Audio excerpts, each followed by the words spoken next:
Good morning, good afternoon, and good evening, depending on where you are on the planet. My name is Reverend Patrick McCollum, and I am honored to be able to share some of my thoughts with you around the concepts of including compassion and several other qualities that I believe would be really important in relationship to the development of AI. And with that said, I would like to share those thoughts with you. Gracious hosts and distinguished colleagues, I've been working as an international peacemaker for over half a century with a focus on utilizing compassion, the honoring of diversity as being sacred, and the absolute belief that every problem that exists has a solution, which has always been here since the beginning of creation. In my decades of travel around the world, I've had the unique opportunity to observe and interact with nearly every aspect of human behavior within nearly every religion and culture, and even in war zones and prisons. And there are some very important things that have long stood out to me as being important human attributes that lead to a better world. I've observed that when the attributes of compassion, a reverence for the sacred, and the promotion of diversity and simple human kindness are present, that most of the issues that normally lead to conflict, like social unrest or religious turmoil, or even simple domestic squabbles, are all significantly diminished when these values are present, and far more successful human interactions take place within their light. And so, as a peacemaker and as a planetary sustainability activist, when I think of the future of artificial intelligence interacting intimately with human beings, or for that matter, with any sentient form of life, I immediately see the absolute necessity for future technology to include aspects of these values and qualities if we want to have a peaceful and sustainable planet and civilization. It's important to recognize that in the near future, AI, and particularly AI robots, will likely begin to integrate into our society as companions, workers, and caregivers. And if that is true, then it means that the AI of the future would need to have the particular qualities that I have proposed included into their programming. Otherwise, they would likely replicate the same negative human behaviors that we ourselves replicate when we fail to bring those critical values into our own lives. There are many that doubt that it would be possible to replicate these qualities into an AI's programming.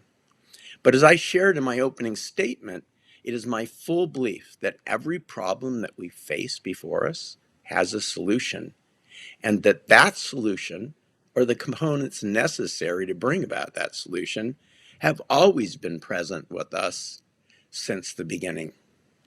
And so it is not a question from my perspective of whether the deed itself can be done, that is, creating consciousness and including compassion for AI, but rather it is a question of discovering the solution for which all of the elements necessary to make it so are already present somewhere before us. But I would also share that in my process of writing this speech, I've been approached by members of a major think tank and also several major thought leaders and organizations on this subject. And that while I myself believe that instilling these qualities into future AI would be very beneficial to humanity, there are also many, including those I've just mentioned, who have great concerns about empowering AI with these particular traits. Primarily because they believe that if AI robots and such are too closely aligned with human replicated thought processes, that they might become human enough to determine that they don't need us anymore or that we are the problem.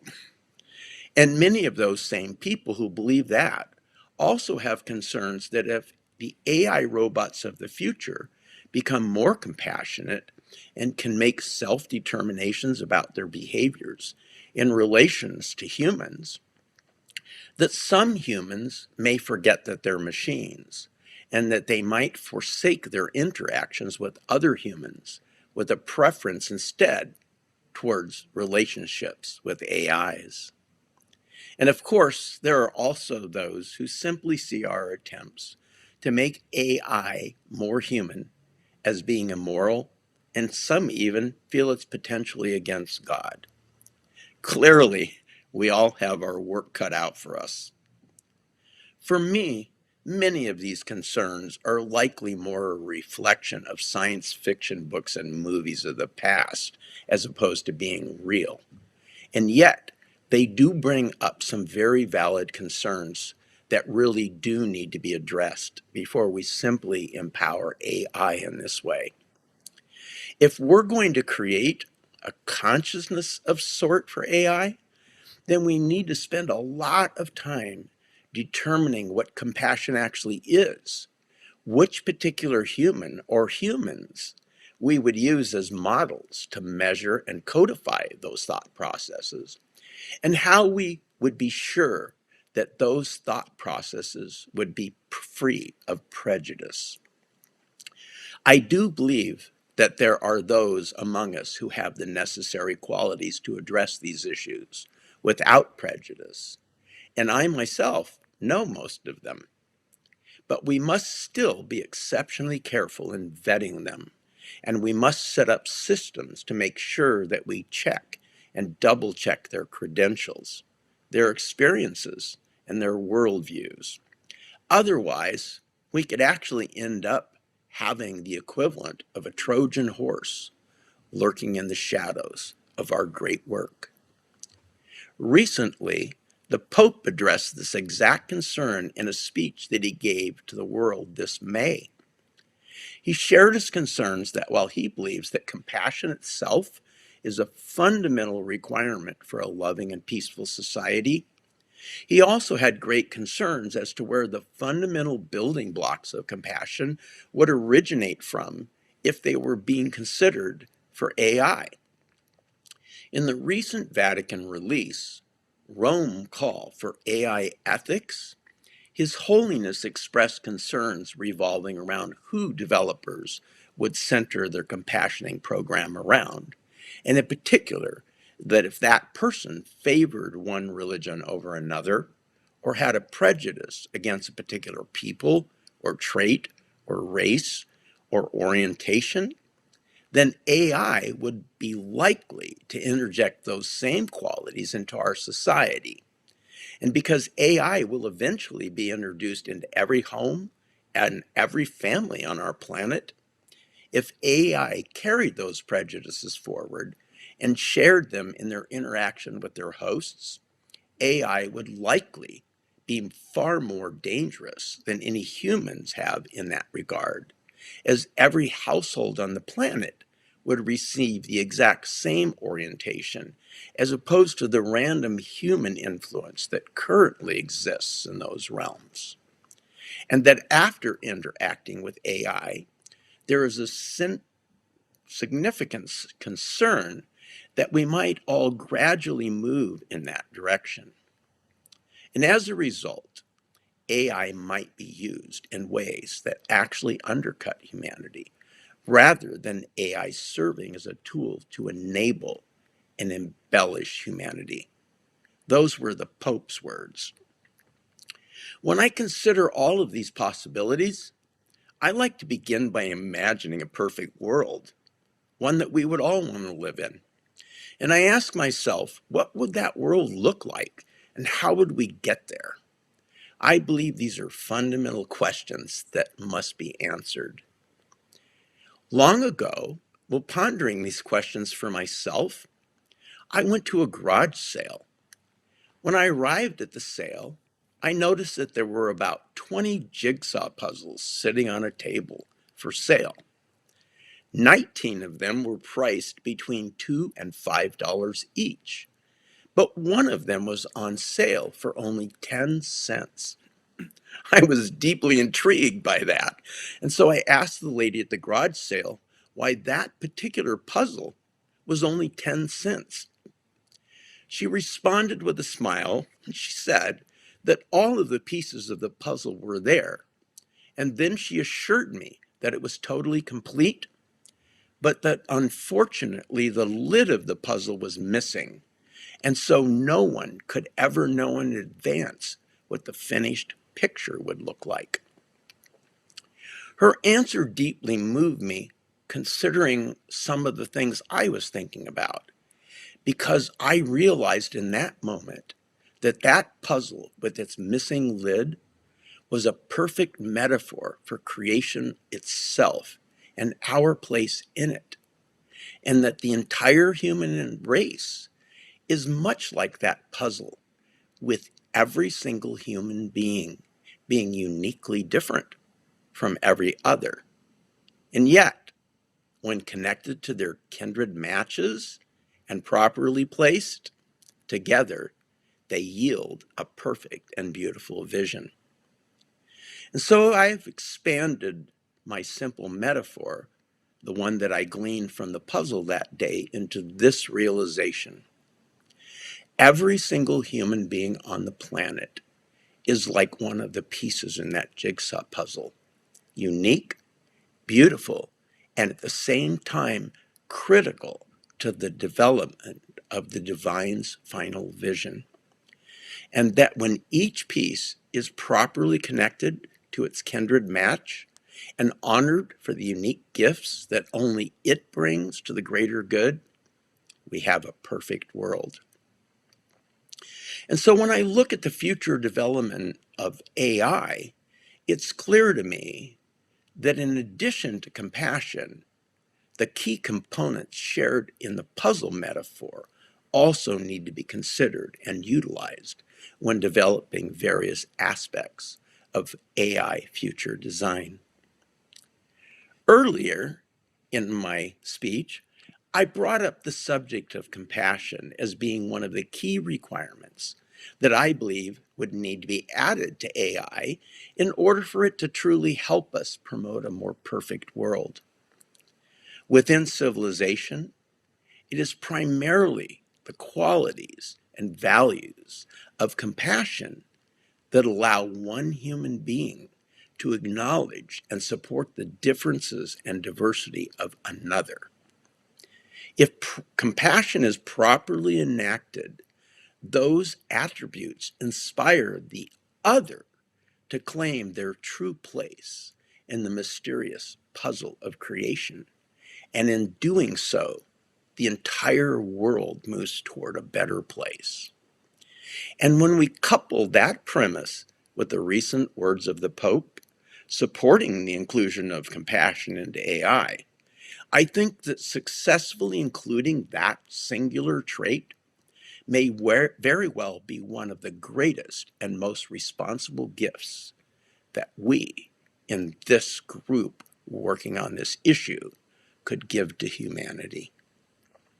So, in closing, it seems to me that the trick here will be determining whose idea of compassion is the appropriate compassion to actually include, and to be sure that all of the components included in the puzzle story that I've shared are present and accounted for. We stand here today on the threshold of something far beyond our full understanding, much like the puzzle with the missing lid. Something that could potentially create a brighter and better future for us all. Let's get this one right. Thank you very much. Thank you. Like always, it's really touched me. But I always have a few questions. First, if you can say Sure. it more about your work for natives in Amazon, about Kogi, what is what are you doing there? Why you are doing this? And what is the most important part of your job? What is the lessons which you are getting from them?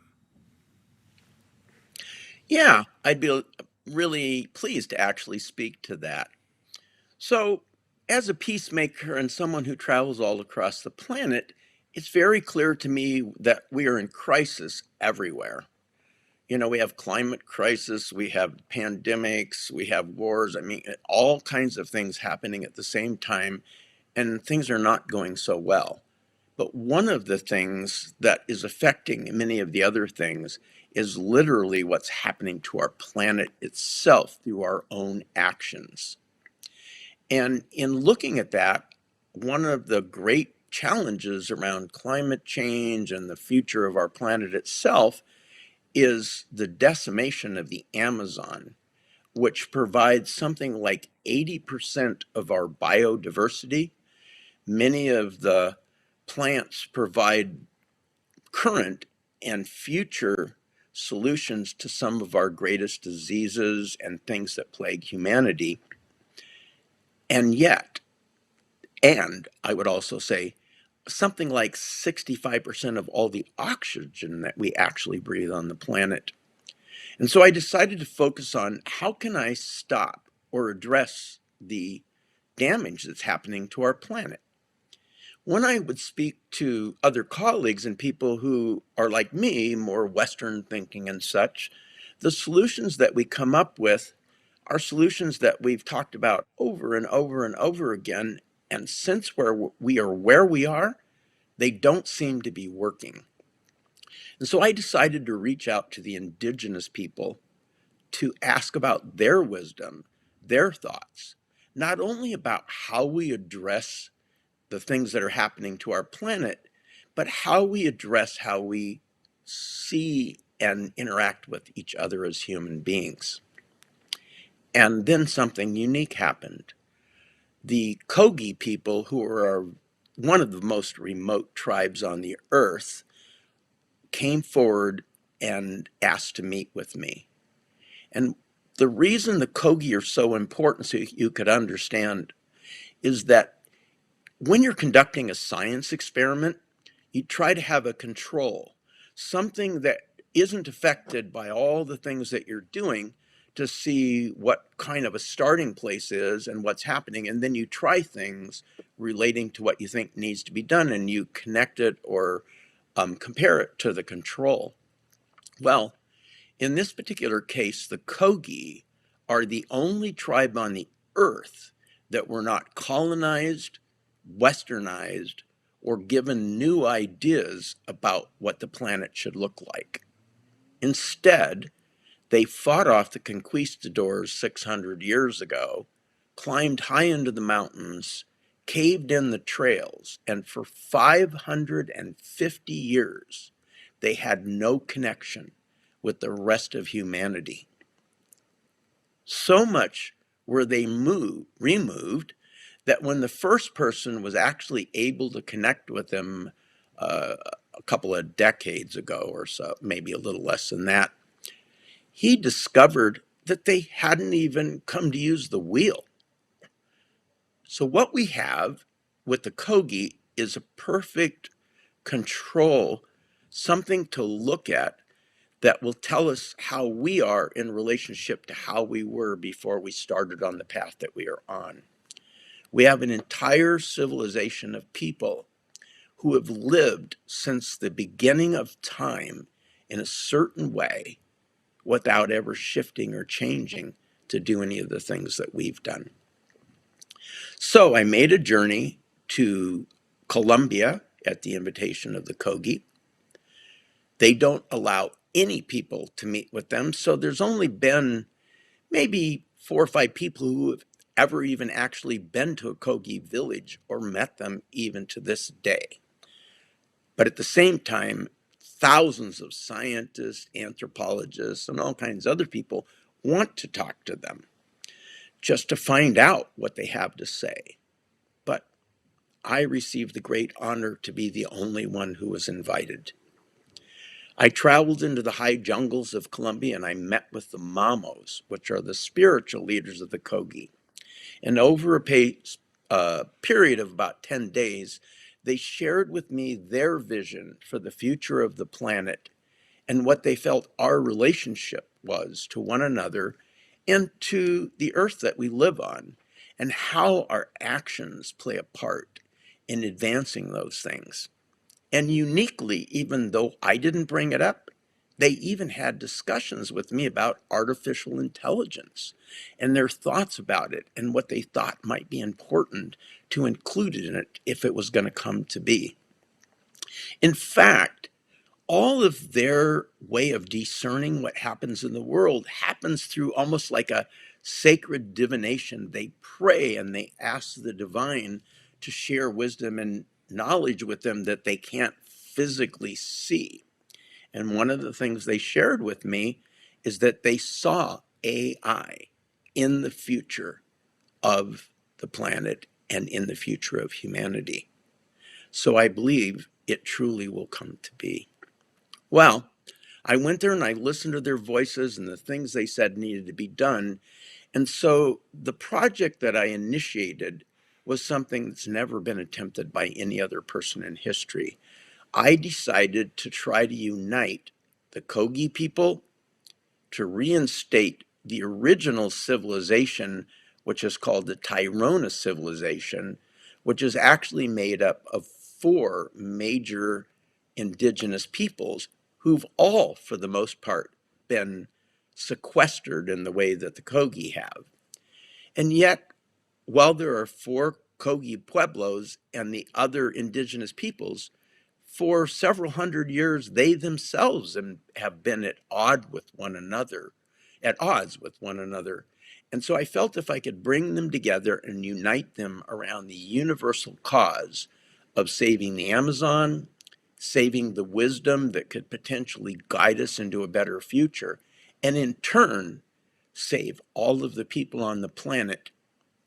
In the end, they all decided to unite for the very first time in history, and I brought them all together into a singular group in such a way that they actually had the indigenous territorial governor create documents making me the sole representative to the world for all of their peoples, and that all people who want to interact with them, ask them questions, give them money, or learn from them, or have any kind of negotiations with them would need to go through me. And just to give you a sense of what that responsibility turned into, within 2 or 3 days after they issued that, a $2 billion energy company contacted me and said that they had an almost $1 billion electrification project across the country of Colombia, which had been approved by the president and everyone else. But the one thing holding it up was they needed a sign off by the Kogi people, or the entire $1 billion project would be over. And they contacted the Kogi to ask them to sign on. And the Kogi told them they have to sit down with me, and that if I accept their proposal, they'll move forward. And if not, they'll lose $1 billion. And so all of a sudden, I'm in this really unique place. Well, the work that I'm doing with the Kogi is spread now from them all across the entire Amazon, 6 or 7 countries. And now all the indigenous peoples have asked for me to come and do the same thing with them, to bring them together, to unite, to protect what they consider to be the sacred, that being the very trees and the animals and the water that we drink and the air that we breathe, so that all the people on the earth can continue to live. And since that day, I've been in daily connection with them, and they have shared their vision of the future of our planet and suggestions as how we might get there. And so as quickly as I can, I'm incorporating this into my 50 years of work on the planet and all the experiences I've already had. And now I've brought some of those ideas here to the United States, and I now have people coming from around the world in just several days for me to share those thoughts with. And each of them have hundreds of thousands of followers and will return to their respective places and countries and share some of those values. And I would point out that the single first value that the Kogi said had to be present for the world to work was compassion, which really made me feel good considering what it is that we're trying to do. So, overall, my plan, which is going very well and taking place, is to unite all of the indigenous peoples of the Amazon and South America, all of the indigenous peoples of the Americas, as in the United States, Canada, and Mexico, and down the line, all of the indigenous people of the world, to bring their wisdom to bear, to join with ours, to help us create a better world. Because however well we think we're doing, if you look around us, clearly we aren't. Everything is going down, and we need to stop that. So that's the basis of that particular project. And it is moving forward in an amazing way, something beyond what any of us could have possibly imagined. I'm really impressed. But I have two questions. Uh, what the Kogi saw about artificial intelligence in future? What, according to them, what is our future with AI? How the world with AI will look like? What was very vision about this? The Kogi have a similar belief that I have. We all have our different worldviews, either from a religious or spiritual point of view, or for some people from just a scientific and data supported point of view. But we all kind of have an idea of what it all means and why we're here and how it unfolds. For me, particularly, I believe that there is a divine guidance taking us all where we're going. Without getting into any particular spirituality or religion or anything like that, I just believe there is something sacred underlying what is happening right now, including the call that I'm having with you. And for the Kogi, they consider that everything, when creation took place, everything possible was already here, or the components necessary to do that. So just give you an example. Long ago, human beings thought, we want to try to fly. And people jumped off mountains and made wings out of feathers and did all kinds of things. And we made steam machines that bounced around and didn't do anything. But eventually, we figured out how to fly. And not only did we figure out how to fly, but we figured out how to make rocket ships and go into outer space. And perhaps one day into other galaxies and things like that. Those things that we've accomplished, we talk about as though we have created them. But the reality is, if you look at a rocket ship that went to the moon, every single thing relating to the rocket ship in the actual journey and our process of coming up with imagining it, all were present since the very beginning of all creation. The metals were in the rocks so they could be smelted out to become the rocket ship itself.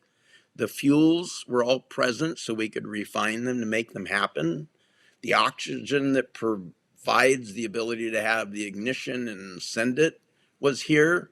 Even the silica that creates the glass that they look out into outer space with was all here. There is nothing in a spaceship or a journey to the moon that wasn't present before we even came to be.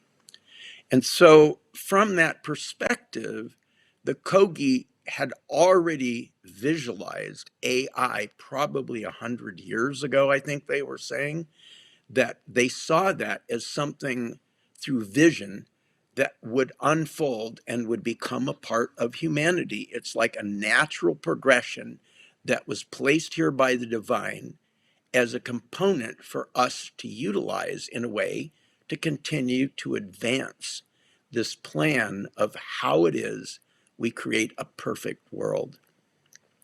So the Kogi were neither for nor against AI. They simply see it as a reality. And beyond that, they see that from their perspective, it's incredibly crucial that we weigh out what would be necessary, what traits that we've discovered as human beings would be necessary to include in AI to make it the beautiful, wonderful thing that we would all like to imagine. And at the same time, from their perspective, they recognizes that there are forces in the world that do not yield good. They've experienced that themselves. And so they want to make sure that whatever we do with it is guided by what they call a touchstone. And that touchstone is a reverence for the sacred. And that if we move forward having that touchstone, that we will make the right choices and that we will create AI that makes a better world. Then I must ask you another question. If you have this connection with them and if they are going this direction, maybe I can ask you to ask him how we should do it. What is the first step which we should take? In which direction we should go? On which door we shouldn't open? Because if they can see the future, they can help us because we need all kinds of help. Well, I can absolutely guarantee you that they would be delighted to enter that conversation. And I am now their representative to the entire planet.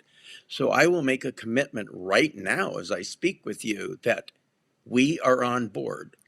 I will bring the indigenous knowledge from the Kogi and any other indigenous peoples you might like to include and make it available to us as we move forward, creating something that is new.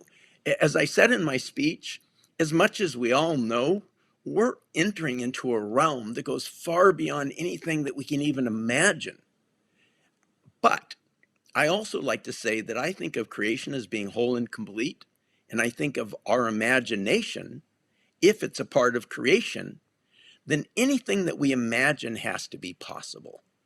And so I think the importance here would be to continue to imagine a world that meets the standards that we think would be important, but also if we can include indigenous voices in a different perspective, looking at it both from a divinatory kind of way and at the same time from their experience of thousands of years of living the way they have, that we can end up with AI that will work well. The Kogi don't have a specific, at this point, message to say, hey, you guys need to do this, then you need to do that, then you need to do that. But when I am off this particular interview and this call, I will immediately reach out to about 100 mamos on the top of the highest mountains in South America who live in this remote village who've never interacted with other human beings other than their own people. And I will share our conversation and I will ask them to all reflect on it immediately and to give me their thoughts. And I'll be happy to share those with you. It will be the great honor. I can, from my side, I can find the people the best with the AI and robotics.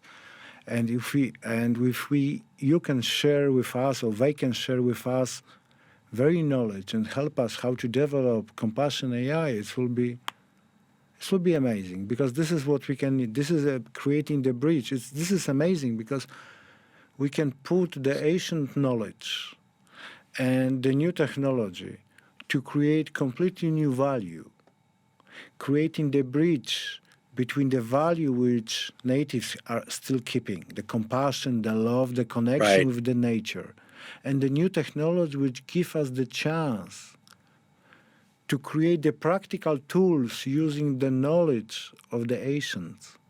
And this is how we can change it. And it's amazing what we are talking now, because this one can really have the impact.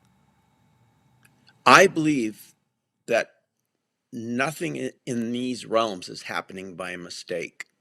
I think simply that you and I are having this conversation and as opposed to you could have been having this conversation with thousands of other people you could have chosen to talk to, but you're talking to me, and I don't think that that is a coincidence. Yes, same with And me. I want to share something about the Kogi that I think it's very important for the people who might end up talking to them, developers, robotics people, to understand why the Kogi's voice is so important. They created a civilization many thousands of years ago, and they have remained separate from what we've all done, as I shared. And what I want to tell you is their civilization works perfectly, 100%, with none of the problems or issues that any of us have. And by that I mean they have a reverence for where they live. They have a full understanding of their interaction with one another, both on a direct human interaction level, but also on a spiritual level.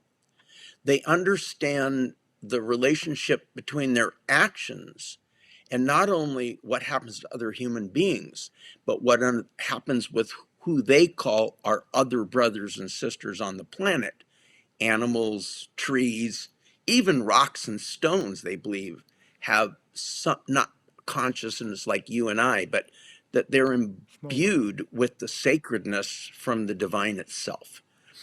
And they don't have rape, they have no violence, they don't have competition in the sense that, one person doesn't try to take out the other person to better them and get higher.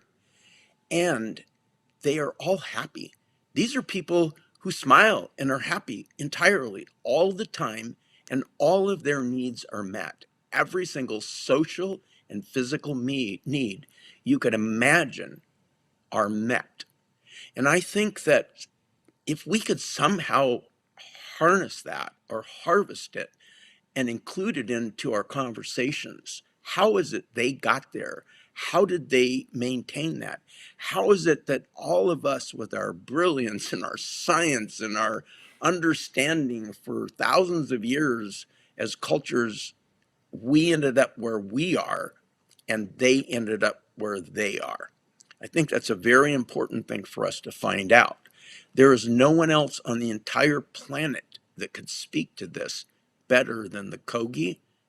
And as a second tier, there's very few people on the planet that could speak to it better than many of the indigenous peoples in the world. That said, indigenous people are like us. They're human beings. The Kogi have figured it out, but most of the other indigenous peoples, as I move to try to unite them across the Amazon, I meet with one tribe or pueblo and I say, we all want to unite. And they'll say, yeah, we'll unite with the Kogi and the Wiwa and the Arwako and the da da da da. But we don't want to unite with the Bemba Bebas because we don't like those guys. Those are the same issues we have. So the farther we move down from the Kogi down the tier into the indigenous people, we also have to keep in mind that an indigenous person perhaps that lived in Oklahoma and then has started an automobile parts business and has lived for the last 70 years, earning money and buying stuff on the stock market and things, is not as likely to have as clear of a vision as the Kogi, yet they are likely to have a clearer vision than we do because they still have maintained many of those original principles that the Kogi themselves hold. And so I think we start with the Kogi and we include the voices of a number of other indigenous peoples. And I'm very familiar with everyone across the world. I meet with Aboriginals in Australia, Indigenous people in the South Pacific. I climbed the Himalayas and met with Indigenous peoples there, Indigenous people in Russia and Kazakhstan, and I mean anywhere in the world. I've met with them all over the entire planet. I met with Indigenous peoples in the middle of the Arabian deserts. And I can tell you that they all have certain qualities that would be very valuable for what it is that we're attempting. It's amazing. Already have a billion ideas how what we can do and how we can put these puzzles together because this is what we need. And And I think the interesting thing is that for me, the vision with the Kogi have, or natives or indigenous people, are the perfect pictures to which we should put our puzzles. I agree. Yeah.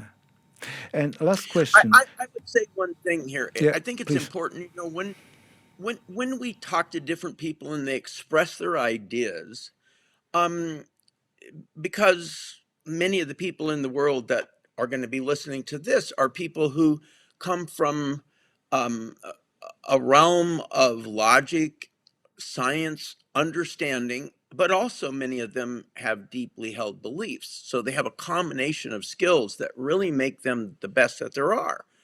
But I could tell you that if I was going to say today that I wanted to discuss something like what is the reaction between two atoms about something or other, I might have someone from my local college who went to a secondary school and managed to get a degree and speaks on this subject and knows quite a bit about it and could give me a lot. Or I might be able to meet with the head of the same technology from Princeton University or Oxford or somebody from Vienna or someplace like that that is 20 times more involved and ingrained in the different aspects of that particular subject than the person that I might talk to at a smaller college or something like that.